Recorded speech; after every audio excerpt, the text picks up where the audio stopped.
इनमें वॾो इशू असां इहो उथारियोसीं जेको तव्हां पाण बि उथारियो कि जेको अचे थो लेडीज़ जी अचे थो पोस्टमार्टम जो मसइलो अचे थो, लेडी डॉक्टर हुजणु खपे ऐं लेडी पोस्टमार्टम हिते ई थियणु खपे। एमरजेंसी में कॾहिं कॾहिं थिए थो, ज़रूरी कोन्हे अलाह पनाह ॾे, पर तॾहिं बि अचे थो मसइलो त ओॾी महिल असीं राति जो डेथ बादी खणियो रुलियूं पिया, पोइ उटन विहार में डॉक्टर कोन्हे या किथे कोन्हे, पोइ हैदराबाद वञिणो थो पए।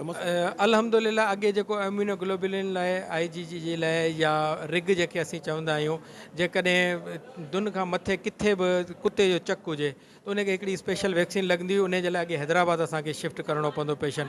अलाह जो शुक्र आहे गुज़िरियल 15 ॾींहंनि खां असां वटि रिग अवेलेबल थी वई आहे ऐं हाणे को बि पेशेंट इनशा अल्लाह ताला असां हैदराबाद रेफर कोन कंदासीं, कोशिशि करे उनखे इते ई असां ट्रीट कंदासीं। अच्छा, उन खां अलावा असां वटि एंटी-D जो इंजेक्शन जेको प्रेग्नेंट लेडीज़ खे लॻंदो आहे डिलीवरी जे वक़्त ते, त ॿार जो ब्लड ग्रुप अलॻि हुजे, माउ जो ब्लड ग्रुप अलॻि हुजे, त उनखे तहफ़ुज़ ॾियण जे लाइ एंटी-D जो इंजेक्शन लॻंदो आहे। सो कॉस्टली इंजेक्शन आहे, उहो बि असां हिते अवेलेबल कराए अस्पताल खे वॾे में वॾो प्रॉब्लम इहो आहे त असां वटि हिन अस्पताल मां 15 डॉक्टर हुआ, जंहिंमां 7 चा कुझु अपग्रेड थी हलिया आहिनि, कुझु बदिली थी हलिया आहिनि। हाणे जेको अधो अधु जो फ़र्क़ु अची वियो त अस्पताल में डॉक्टरनि वॾो असरु पए थो। तक़रीबन 13-14 यूनिट आहिनि या ईअं सम्झो त डिपार्टमेंट आहिनि जंहिंमें अलॻि अलॻि डॉक्टर वेंदा आहिनि, उनखे 6-7 डॉक्टर कवर कनि, मुंहिंजी इम्पॉसिबल आहे, तमामु वॾी तकलीफ़ थी वई आहे। अच्छा, अस्सलाम वालेकुम। मेरा नाम डॉक्टर मोहम्मद आसिम है और मैं असिस्टेंट प्रोफेसर हूँ आगा खान यूनिवर्सिटी में।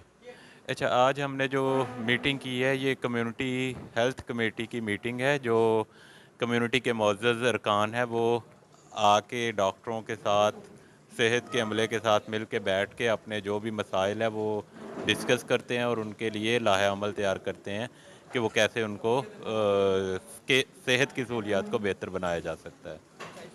अच्छा, इसमें जो इलाके के मुअज़्ज़ज़ मेंबर थे, जिसमें बिजनेसमैन, ज़िम्मेदार, डॉक्टर, LHWs, LHVs वो शामिल थी और इसमें यही डिस्कस हुआ कि कम्युनिटी मेंबर में कम्युनिटी के लोगों की सेहत की क्या सहूलियात थी और वो कैसे जो है वो बेहतर तरीके से पूरी की जा सकती हैं इस सेहत के मरकज़ से। अच्छा, ये जो आज ये काफ़ी सारे मसले। अच्छा, हमारा अदारा जैसे आगा खान यूनिवर्सिटी है, हम टेक्निकल सपोर्ट देते हैं, माली सपोर्ट जो है वो नहीं देते, लेकिन इस प्रोजेक्ट में बहुत सारे इक्विपमेंट हमने जैसे दिए हैं, हेल्थ फैसिलिटी में कंप्यूटर दिए हैं, टैबलेट्स दिए हैं, जो मरीज़ों का जो रिकॉर्ड है वो उसको हमने डिजिटाइज़ किया है, तो उस हवाले से हमने सेहत के मरकज़ को जो है वो कुछ इक्विपमेंट गैजेट। रहीम अॼु जी जेका ही मीटिंग हुई, इहो कम्युनिटी सपोर्ट ग्रुप जी मीटिंग हुई, जंहिंमें असांखे आगा खान जी सपोर्ट टेक्निकल सपोर्ट हुई। आगा खान हिन खां अॻु में जेके शयूं असांखे प्रोवाइड कयूं आहिनि, उन में EMR सिस्टम जेको इलेक्ट्रॉनिक मेडिकल रिकॉर्ड सिस्टम आहे, जंहिंमें कंप्यूटर, टैबलेट्स या पेशेंट्स जे हवाले सां जेके चेकअप जा कुझु औज़ार आहिनि, उहे मशीनूं वग़ैरह उहे प्रोवाइड कयूं आहिनि आगा खान। ऐं हाणे आगा खान जो जेको ॿियो स्टेप शुरू थियो आहे, उहो ॿियो सेशन इहो थियो त कम्युनिटी जे मुख़्तलिफ़ जेके बि माण्हू आहिनि कम्युनिटी मां, असां जेके बि स्टेक होल्डर्स असांजी हिते हेल्थ कमेटी जा आहिनि, उन्हनि खे ट्रेंड करणु। सो अॼु जी जेका मीटिंग हुई, इहो कम्युनिटी सपोर्ट ग्रुप जे मीटिंग इन ई हवाले सां हुई। आगा खान जी जेका टीम आई आहे उहो उनखे सपोर्ट कंदी, उन्हनि खे ॿुधाईंदी त कम्युनिटी जा कहिड़ा कहिड़ा हिन में किरदार आहिनि, कम्युनिटी कहिड़े कहिड़े नमूने सां हिन में अची सघे थी ऐं असांजो सहकार असां सां करे सघे थी। सो आगा खान जो असांखे फुली टेक्निकल सपोर्ट आहे। बाक़ी ॿियो माली को बि अहिड़ो तावन कोन्हे जो असीं चऊं त माली या को फाइनेंशियल सपोर्ट ॿी का हुजे, अहिड़ी का बि सपोर्ट न आहे। असांजी जेका अॼु कम्युनिटी सपोर्ट में जेके बि डिस्कशन थियूं सभु तव्हांजे साम्हूं हुयूं, त असांजी अॻे बि कम्युनिटी सपोर्ट अल्हम्दुलिल्लाह तमामु एक्टिव आहे चंबड़ जी। ऐं चंबड़ में जेके बि कम्युनिटी वारा माण्हू आहिनि, जेके बि असांजा स्टेक होल्डर आहिनि, उहे सुठे नमूने सां असां सां सहकार कंदा आहिनि, अॻे बि कंदा हुआ, हींअर वधीक उनखे बहितर नमूने सां इनशाला उहो सहकार कंदा। सम्झो तव्हां MS आहियो, माशाल्लाह तव्हांजे अचण खां पोइ अस्पताल में काफ़ी हद ताईं बहितरी आई है। उनखां पोइ हिन वक़्तु एमरजेंसी वार्ड है, उनजी भी तामीराती कम शुरू थी वियो आहे। उनमें ॿियूं कहिड़ियूं शयूं जंहिंजी खोट आहे? मुंहिंजे ख्याल में कुझु डॉक्टरनि जी खोट आहे, और ॿियो मसइलो बि छा? अच्छा, स्टाफ जे हवाले सां असां वटि हींअर असांजा काफ़ी डॉक्टर्स जेके आहिनि, 3-4 डॉक्टर आहिनि, उहो प्रोमोट थिया, उन्हनि जे हितां ट्रांसफ़र थी वई आहे। सो इन हवाले सां असां अॻे बि रिक्वेस्ट असीं त मुख़्तलिफ़ फॉर्मनि ते रिक्वेस्ट कंदा रहंदा आहियूं त स्टाफ जे हवाले सां असांखे तमामु घणी शॉर्टेज आहे। बाक़ी मेडिसन जे हवाले सां अलहमदिल्ला असां सुठी असां वटि मेडिसन अवेलेबल आहे ऐं सर्विसिस जे हवाले सां असां वटि एतिरियूं सर्विसिस हींअर बि हली रहियूं आहिनि।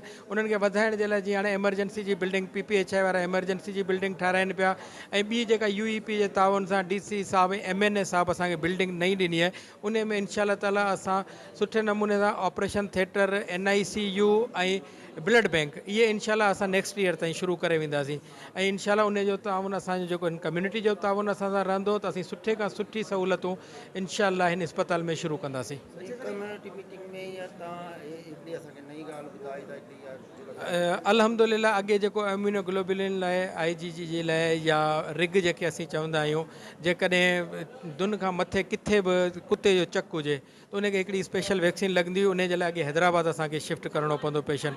अलाह जो शुक्र आहे गुज़िरियल 15 ॾींहंनि खां असां वटि रिग अवेलेबल थी वई आहे ऐं हाणे को बि पेशेंट इंशाल्लाह ताला असां हैदराबाद रेफर कोन कंदासीं, कोशिशि करे उनखे इते ई असां ट्रीट कंदासीं। अच्छा, उन खां अलावा असां वटि NTD जो इंजेक्शन जेको प्रेगनेंट लेडीज़ खे लॻंदो आहे डिलीवरी जे वक़्त ते त ॿार जो ब्लड ग्रुप अलॻि हुजे, माउ जो ब्लड ग्रुप अलॻि हुजे त उनखे तहफ़ुज़ ॾियण जे लाइ NTD जो इंजेक्शन लॻंदो आहे। सो कॉस्टली इंजेक्शन आहे, उहो बि असां हिते अवेलेबल कराए छॾियो आहे, इंशाल्लाह उहो लॻंदो। एम्बुलेंस जे हवाले सां छा था चओ? त हाणे एम्बुलेंस जे हवाले सां इहो आहे त जेको एम्बुलेंस आहे उहो अॻे उन जा रेट्स घटि हुआ, जेके गवर्नमेंट हींअर PPHI ऐं गवर्नमेंट सां गॾिजी करे उहे रेट कुझु इनक्रीज़ कया आहिनि। मुंहिंजे सभिनी जेके बि मुंहिंजा हिते चंबड़ इस्पताल के वेझो या परे जा जेके बि असांजा पेशेंट आहिनि या जेको हितां रेफर थिए थो, उनखे असां रुॻो ताउन इहो घुरूं था त हींअर तव्हां प्राइवेट एम्बुलेंस करियो त हैदराबाद लाइ 10,000 रुपया घुरे थी, उन जी जॻह ते असां 50% रेट ते पेशेंट असीं शिफ्ट करियूं था। सो 50% गवर्नमेंट ॾिए थी, 50% भरणो थो पए उनखे। सो उहो पर किलोमीटर जे हवाले सां 35 रुपया पर किलोमीटर जे हवाले सां उहो एम्बुलेंस वञे थी। सो महिरबानी करे इन में असां सां ताउन कयो वञे त उहे असीं फ्री नथा करे सघूं ऐं जिन्हनि जे लाइ फ्री आहे उन में जेके RTA जा केस आहिनि सफ़ा ग़रीब, उन्हनि जो को धणी साईं कोन्हे, या को हार्ट अटैक जो पेशेंट आहे उनजो को धणी साईं कोन्हे, उन्हनि खे असीं फ्री करियूं था, पर जेकॾहिं न त हर पेशेंट फ्री नथो थिए। जो अॼु जी जेका मीटिंग थी आहे जंहिंमें पंहिंजो आगा खान यूनिवर्सिटी जा जेको प्रोफेसर साहबान बि आहे, लेडी हेल्थ वर्करनि सां बि जेके मसइला थियनि था उन्हनि ते बि इशू उतारियोसीं, छा था चओ तव्हां? पहिरीं त इहो आहे त हीअ जेका माहवार मीटिंग थींदी आहे, कम्युनिटी सां मीटिंग आहे हिननि जी आगा खान वारनि जी, त इहा माहवार थींदी रहे थी ऐं तमामु बहितरीनु प्रोग्राम खणी आया आहिनि। आगा खान वारा जेको प्रोग्राम खणी आया आहिनि, हिन खां अॻु में बि क्लिनिक हलंदी पई, तक़रीबन इस्पताल बहितरीनु नमूने सां हलंदी पई, पर डॉक्टर दिलदार ऐं आगा खान वारनि जेको गॾियल डॉक्टर दिलदार अहमद साहब आहे, उन्हनि जी गॾियल जदोजहद सां इस्पताल जो सिस्टम ई और थी वियो आहे। हिते सभु सिस्टम ऑनलाइन थी वियो आहे, जंहिंमें इहो आहे तव्हां पर्ची कटाईंदा, ऑनलाइन दवाऊं मिलंदियूं, ऑनलाइन तव्हांखे डॉक्टर चेक कंदो त उहो त जेको चेकअप कंदो सजेस्ट कंदो ऑनलाइन थींदो। पहिरीं बहितरी वॾे में वॾी इहा ई आहे। ॿी बहितरी इहा आहे त असांजी जेको इस्पताल ख़तमु हुई उहो बि हिननि जी कोशिशुनि सां आगा खान जेको मीटिंग करायूं उन में गॾिजी पोइ डॉक्टर दिलदार पंहिंजे वटि कई, या TC वारनि या जेके ॿिया माण्हू या जेके कम्यूनिटी हुन वारनि वटि कई, त असांजी नई बिल्डिंग मिले पई। इस्पताल खे वॾे में वॾो प्रॉब्लम इहो आहे त असां वटि हिन इस्पताल मां 15 डॉक्टर हुआ, जंहिंमां 7 चाहे कुझु अपग्रेड थी हलिया आहिनि, कुझु बदिली थी हलिया आहिनि। हाणे जेको अधो अधु जो फ़र्क़ु अची वियो त इस्पताल में डॉक्टरनि वॾो असरु पए थो।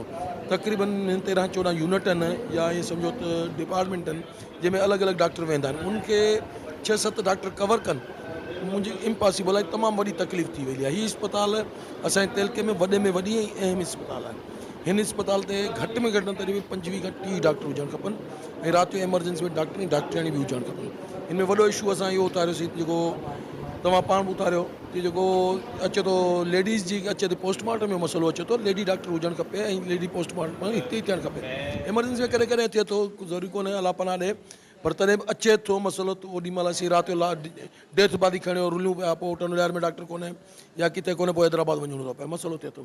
हुन खां पोइ एम्बुलेंस जो मसइलो आहे, एम्बुलेंस मौजूदु आहे हिते, पर मसइलो इहो आहे त हाणे कुझु सिफ़ारिशी माण्हू डॉक्टर साहिब खे चयोसीं तूं सिफ़ारिश बंदि करे जेके ज़रूरतमंद आहिनि उन्हनि जे लाइ एम्बुलेंस यूज़ कई वञे त बहितर इहो ई थींदो।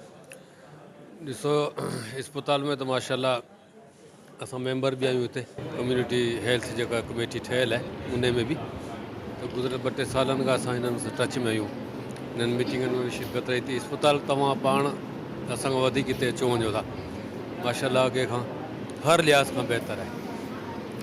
बाक़ी शयूं आहिनि के नयूं अचनि पियूं, का डिमांड अञा बि आहे।